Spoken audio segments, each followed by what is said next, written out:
Eksperimen berhasil, Sintayong optimis lolos babak ketiga. Siap-siap wajah baru, pemain Liga Belanda beri kode. Bobber Timnas Indonesia diklaim mirip striker PSG. Hai, jumpa lagi di Halo Timnas yang akan menyajikan informasi terupdate mengenai tim nasional Indonesia. Simak berita selengkapnya berikut ini.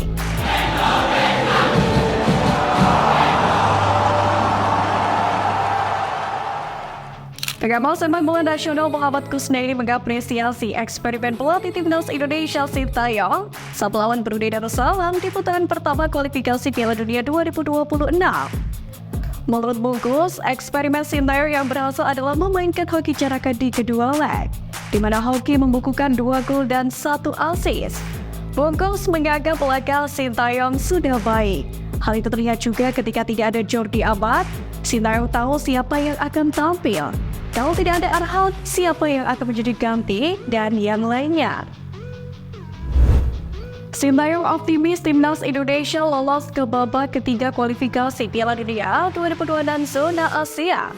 Satu hal yang menyebabkan Sintayong percaya diri adalah karena tim kepelatihan timnas Indonesia sudah mengenal kekuatan lawan-lawan mereka. Karena untuk Vietnam dan Filipina sudah rival di Asia Tenggara. Kemudian untuk Irak, Novarioto menjelaskan timnas Indonesia sudah mengirimkan utusan untuk memantau pertandingan mereka. Malaysia dan Filipina mengalami penurunan di peringkat FIFA, di mana Malaysia yang awalnya berada di peringkat 134 dunia, kini diprediksi turun di posisi ke-137. Sama halnya dengan Filipina, mereka juga diprediksi akan turun sebanyak 6 anak tangga, yakni dari 132 menjadi 138. Penurunan ini tak lepas dari hasil-hasil yang diterima oleh tim lain. Penurunan posisi kedua tim ini pun jelas menjadi kabar baik bagi skuad Garuda. Apalagi di Oktober ini, timnas Indonesia merengkuh hasil positif yang berhasil mendapatkan poin sebanyak 16,95 yang membantu Garuda naik ke peringkat 145 dunia FIFA. Kini timnas Indonesia hanya terpaut 7-3 dari Filipina dan 8 anak tangga dari Malaysia. Dengan demikian, bukan tak mungkin kedepannya timnas akan menyalip posisi 2 tetangganya tersebut. Timnas Indonesia akan kembali berlaga pada November 2023 ini di Grup F, yakni di babak kedua kualifikasi Piala Dunia 2026 zona Asia. Garuda akan melawan Irak dalam laga tandang dan kandang. Dengan demikian, timnas Indonesia berpotensi melesat di ranking FIFA pada November ini. Penyebabnya, karena poin kualifikasi Piala Dunia 2026 zona Asia nilainya 25 angka. Maka demikian, jika saat ini melawan Irak, menang atas Filipina dan Vietnam, maka timnas Indonesia bisa mendapatkan banyak poin. Jika skenario ini terjadi, maka skuad Garuda tak menutup kemungkinan akan kembali melesat di ranking FIFA November nanti. Hoki caraka berhasil membukukan 2 gol dan 1 assist di leg 2 melawan Brunei Darussalam. Bahkan performa hoki caraka dalam laga tersebut mendapatkan pantauan dari akun pemandu bakat atau talent scouting Amber Han, dan menyebut pemain PSM Sleman ini mirip dengan penyerang baru PSG, yakni Randal Kolomuani. Secara taktis, Hoki dianggap memiliki koneksi yang bagus dengan pemain lain, yakni saat menguasai bola dan bisa memainkan satu sentuhan. Kontrol jarak dekatnya pun juga apik. Ketenangan Hoki caraka meski masih berusia muda juga mendapatkan nilai plus. Selain itu, poin tambahan dalam kualitas Hoki adalah bisa berlari dari belakang lalu menyelesaikan peluang sebagai finisher sejati. Sektor bek kiri timnas Indonesia penuh persaingan dengan keberadaan Pratama Arhan, Edu Febriansyah, dan Zain Patinama. Namun dalam hal ini, Bungkus menilai Edu lebih agresif ketimbang Arhan kalau bermain memperkuat skuad Garuda. Sayang, di 2 laga melawan Brunei kemarin, Edu sama sekali tak merumput. Dengan demikian, Edu punya tantangan untuk menunjukkan pembuktian kepada Sintayong. Sementara itu, menurut Bungkus, Arhan mampu memenuhi ekspektasi Sintayong sehingga jadi langganan skuad. Sementara itu, Bungkus menilai Zain Patinama bisa menjalani tugas sebagai bek tengah seandainya posisi bek kiri sudah terisi pemain lain. Dalam 2 laga melawan Brunei Darussalam, performa Egy, Witan, dan Arhan dianggap supporter tidak tampil maksimal karena beberapa kali melakukan kesalahan. Mengenai ini, asisten pelatih Novarioto pun cukup memahami kritik dari publik. Baginya, masukan-masukan macam ini bisa menjadi cambuk bagi pemain untuk meningkatkan kualitas diri. Apalagi ada fase permainan pemain akan menurun. Maka dari itu, Nova mengatakan tidak ada jaminan pemain akan terus dipanggil. Saat kondisi dan performa pemain memang menurun, tentu saja yang akan dipanggil adalah pemain yang lebih siap.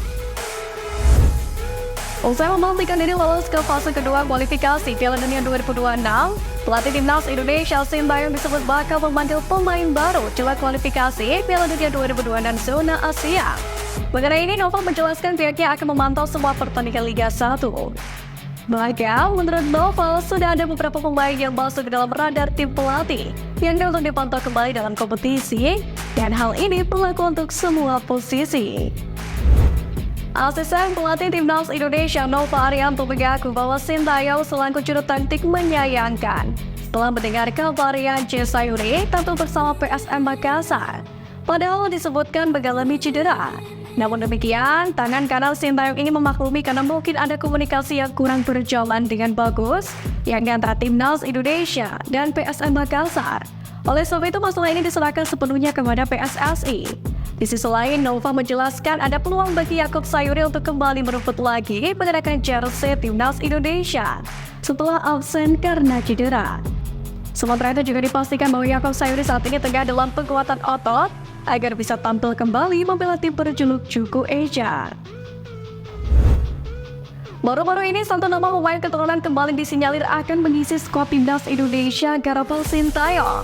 Nama baru tersebut adalah pemain asal Belanda Michel van Rooyen yang berusia 22 tahun dan berposisi sebagai gelandang tengah.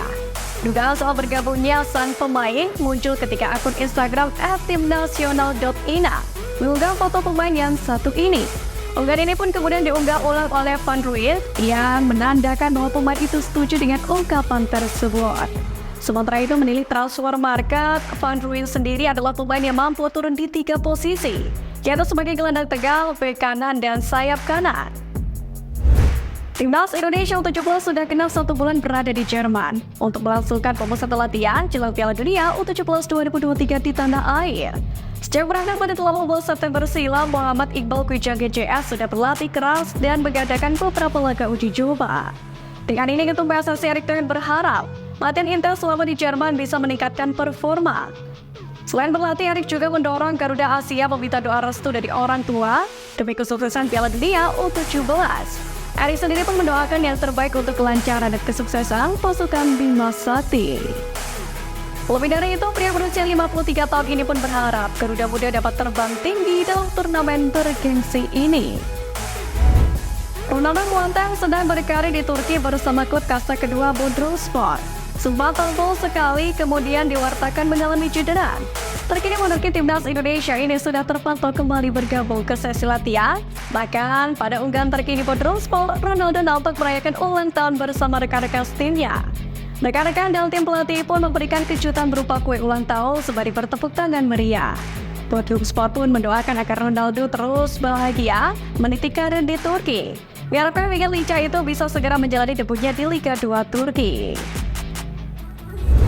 JIZ, calon pemain naturalisasi timnas Indonesia yang bermain untuk Venezia FC, baru saja didiagnosis menderita trombosis vena dan mikroemboli paru setelah dirawat oleh staf medis klub selama beberapa hari terakhir.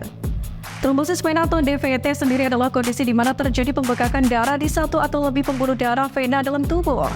Sementara itu, emboli paru adalah kondisi medis yang terjadi ketika terdapat penyumbatan pada pembuluh darah arteri di paru-paru. Untuk itu, mari kita doakan yang terbaik untuk kesehatan sang pemain.